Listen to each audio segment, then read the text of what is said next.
Hey everyone, so the ban list has just been released and it's going to be effective from September the 17th. So this is something that we've been expecting for a long time now, obviously because the format has been getting a lot more bland and it's a little boring. We want to see something new. We know exactly what the top decks are and hopefully they are actually rotated out or at least balanced to a certain level where it won't create such an imbalance in this game or in this particular format.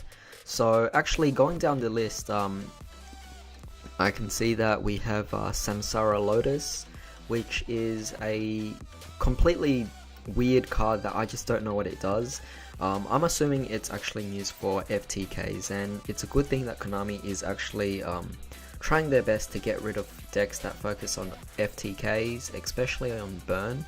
And as a result of that, I'm sure that there will be a lot more cards actually getting hit by that to further prevent this problem from coming. Actually, I've looked through the entire ban list and I didn't see Cannon Soldier there, so it's actually quite a surprise because Cannon Soldier actually has quite a bit of potential in actual FTK decks as well, burning out your opponent completely until they lose the game.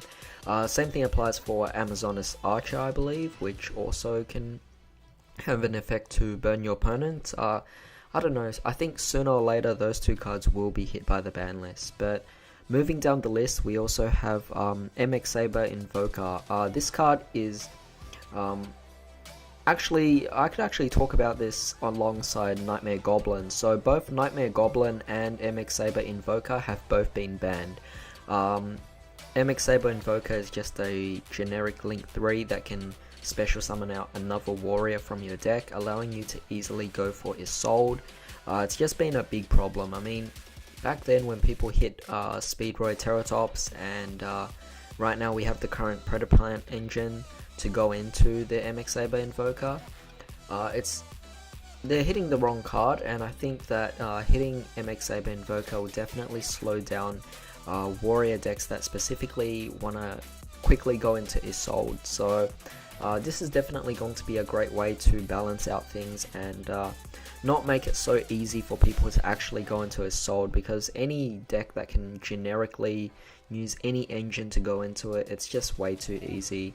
It's good to see that Isolde didn't get hit. I kind of expect that anyway, because Isolde, although it's a good card, it is still very specific to a type. So overall, I don't think it needs to be hit at all. I think the bigger problem here is MX Saber Invoker, and it's good to see that it's gone now. But alongside that, we also have our first banned Link monster, which is actually Nightmare Goblin. A lot of people actually thought it would be Firewall Dragon, but Firewall Dragon is safe. It's still at 1.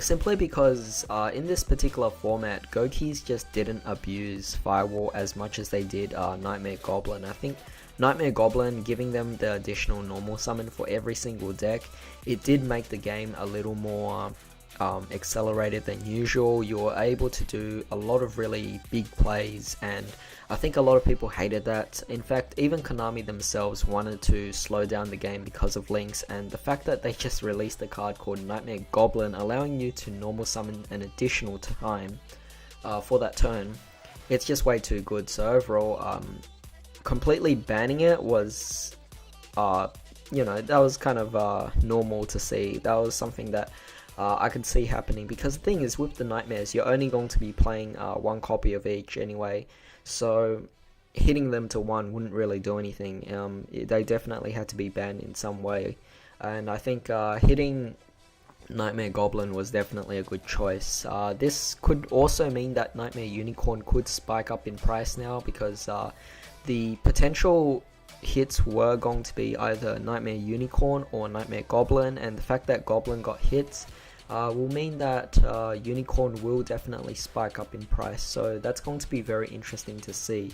But that's basically the banned cards of this ban list. There's only 3 banned cards, which is definitely really good to see, because the thing is, I want to see more cards come off the ban list than more cards going into the ban list, and the fact that only 3 cards were banned is definitely good.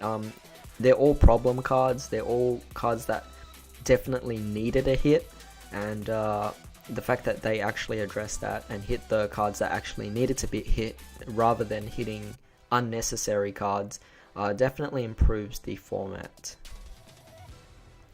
So moving on to limited, we actually have A Assault Core. So I actually see this coming. It's a little weird, obviously. They could have hit either A Assault Core, B Buster Drake, or C Wyvern, C Crush Wyvern. It didn't really matter which one they hit, but as long as they hit any of them to 1, I think that definitely slows down the deck a lot. ABCs have been running rampant for quite a while now, ever since the structure deck came out, which was, I think, almost 2 years ago, and I think because of that, ABCs have just been doing so well. Even after Ancient Fairy got hit, they still had such great capabilities of doing things as well.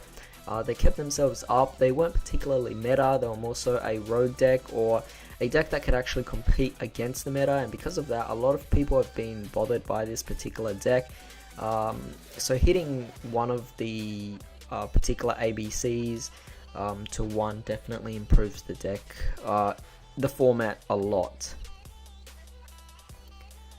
Next, we actually have Elemental Hero Stratos. Yes, so this card is very funny that it's finally at 1 again.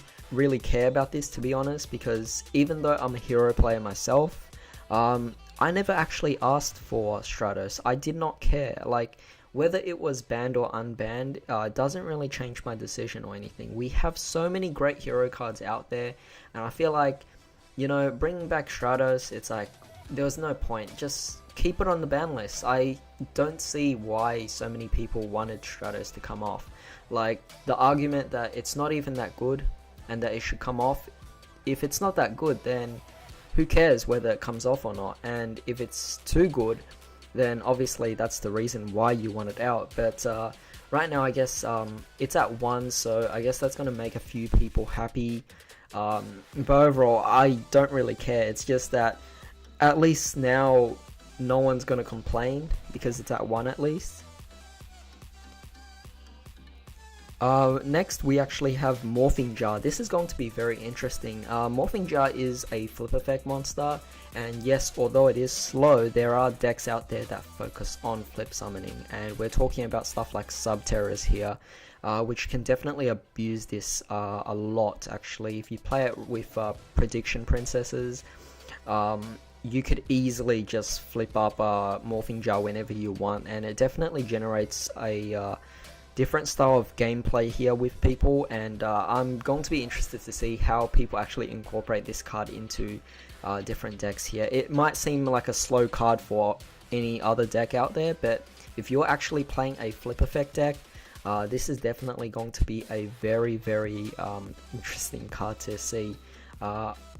Perhaps flip effect decks might even slowly climb up the ladder in this particular format, maybe even getting as close as becoming a rogue deck that actually can compete with the meta, but I don't know, like, this is definitely going to be very fun to see. The fact that it was actually banned and now it's at 1 certainly is a big deal, and again, I like how they're starting to release cards slowly off the ban list. Next we have Heavy Metal Foes Elektra. This card at 1 definitely makes sense. I think it didn't have to be banned at all, but I do think that it being hit to 1 was definitely a really good choice. It's definitely a very smart choice, because you can definitely abuse this card a lot. So now that it's at 1, plus the reprint, hopefully this card starts dropping in value, so I should be able to get some, and I do have a few combo videos I can make with the card still, so definitely cool to see that it's still at 1. Or still playable at least. Next we have Cypherem Lord Omega. There's too many decks out there that can easily spam out 3 Omega, so hitting it to 1 is definitely very appropriate. It didn't have to be banned. I think this was a really good hit. Then we have Evil Swarm Exodon Knight. So Exodon Knight is definitely a really, really cool card now. A lot of people, you know, had small talks and stuff like that about it wanting to come back. There was a point where it got reprinted. A lot of people expected it to come back, but it didn't. But now that it actually is, it's definitely going to be very fun playing with it again. It's no longer as broken as it used to be, because we have so many ways of just stopping and negating effects now that it's not that big of a deal. But then again, putting it at 1 is definitely very appropriate instead of putting it all the way at 3. So it's going to change things up in this particular format. Now, a lot of you guys are actually happy that Stratos is back at 1, but you gotta say this, a hero lives, it's now been hit to 1.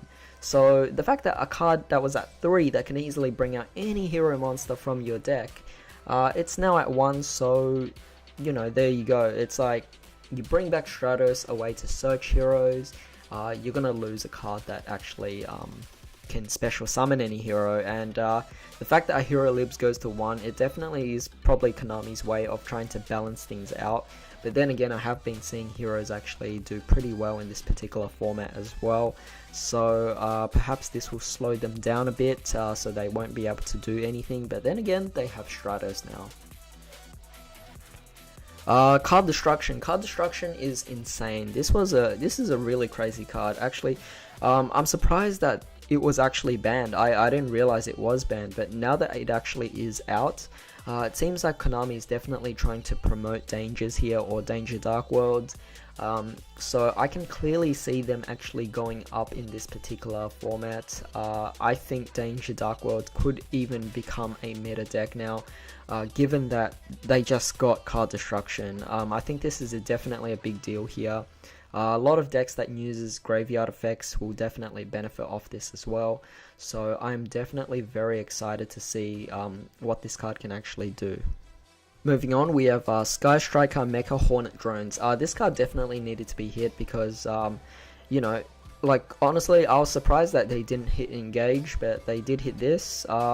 This card just generates tokens, which instantly allows you to go for any of your Sky Strikers, and I think it definitely affects the consistency just a slight bit, because if you get rid of the 1 Hornet Drones that the player actually has, then they won't be able to generate any more tokens. So it's definitely a way to slow them down, but not a way to hit them completely, to completely shut them down from being able to do anything. So so far, we'll see what happens, but honestly, I think as long as Engage is at 3, I don't think this is going to be very significant.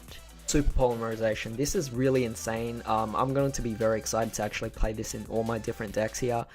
This card is just a really good card, and I did not see this card actually coming to 1. Very surprising here. A lot of fusion decks are now going to be abusing this card. Hopefully it doesn't make things entirely broken to the point where it gets banned again, but overall, I'm actually going to be trying to get some copies of these cards myself so that I can actually play it. It is at 1, so obviously Konami's choice of testing the waters here, seeing how things go, and this will definitely be very interesting to see. But moving on to semi-limited, I'm really happy about this. Cosmo Dark Destroyer is finally at 2, so we actually have more options now. So, you know, I've been saying I want this card to get more copies. You know, it's been limited for so long and Cosmos haven't been doing anything, and I really wanted it to go to 2 at least, and then 3, but yeah, in this one they actually gave it at a semi-limit, so definitely very excited. Going to be updating my deck profile for sure, so stay tuned for that. Then we have Caught by the Grave. Now this card being hit to 2, really surprising that they didn't hit Ash, because you know, Caught by the Grave is meant to be a card to stop Ash, and the fact that they actually hit Caught by the Grave to 2, it's very surprising, and they kept Ash at 3 still, so I have no idea how this is going to actually change things up. It just makes it so that your opponent can negate your stuff more, and it makes hand traps a little more viable, which is kind of unfortunate. I really was hoping Ash would actually be hit, and that Caught by the Grave wouldn't be hit at all, because it was meant to be an answer to cards like Ash, to cards like Ghost Ogre, to any other hand trap. The fact that it's getting hit to 2 is definitely a really weird choice. I think among this entire ban list, this one was definitely one that was pretty questionable for me. Limited removal coming to 2, it's like, honestly, you could bring it back to 3, there's not really much machine decks. ABC's obviously just got a massive slowdown, so it's going to be interesting to see what kind of decks actually incorporate limiter removal, but I don't think 2 is going to make too much of a difference here. I think if you bring it back to 3, it'll be a little more fun.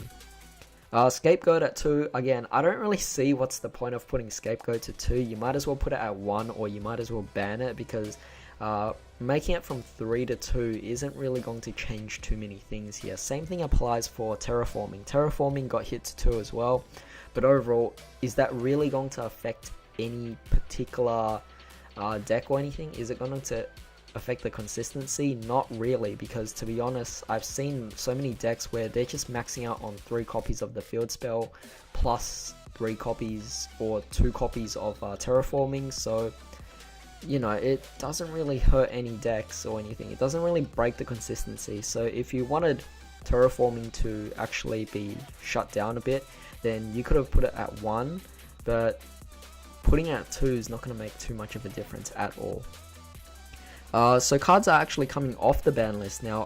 Clifford Towers. Towers is a really insane card, so perhaps we can see Cliffords actually make some kind of comeback. I know of a friend who actually does play Cliffords. I think I have 2 friends that play Cliffords, and yeah, it's going to be interesting seeing how they actually pull off Towers now, because this is just crazy. Bringing it back to 3 just improves the consistency that much, and I think I made this prediction once before where I wanted a few cards to slowly come back one at a time, and it's cool to see that Towers in the last ban list, I think it went to 2, and now we can see it's back at 3, and same thing applies for Cosmo Dark Destroyer. It's come to 2 in this one now, so hopefully maybe in the next ban list we'll get Shadow Construct back at 2, or well, at least 1, but I want to see these older cards slowly come back. It will definitely be really fun.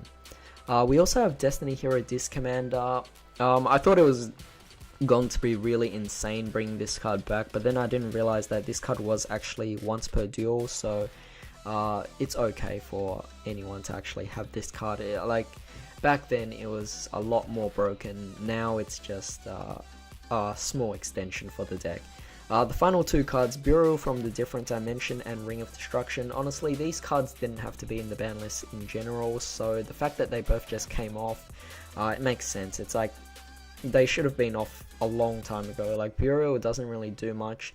It was only good in Dragon Ruler format. Afterwards, it could have been released to 3 a long time ago. So it's a good way for them to clear out the ban list. And Ring of Destruction's had an errata, so it's no longer as good as it was in its prime. So taking it off the ban list is perfectly fine. This is a particularly long video, I just realized. So yeah, hopefully you guys actually enjoyed this video as you guys stuck along, so thanks for that. But tell me what you guys think about this ban list. Is it anything that really, you know, what do you think it's going to actually affect in this particular format? What decks do you actually think will become the top now? Because we can definitely see Goki's got a massive hit, but the interesting thing is Tricksters are completely safe. Most people expected Reincarnation to perhaps be hit to 1 to slow down the deck. Some people expected more cards from Sky Strikers to be hit, but they didn't get hit. So now it's definitely interesting to see what kind of decks will actually dominate the next format. So we have the 200th YCS coming soon, so it's going to be very, very exciting to see what decks will actually top that particular tournament. For now, I can see Danger Dark Worlds doing something. I also still see that Trickster Sky Striker could still have the same potential, and a few other decks as well, but definitely I think a lot more people will be slowing down on Gokis. So yeah, tell me what you guys think. So yeah, that's pretty much all I have to say about this, so hope you guys have a great day. I'll see you next time.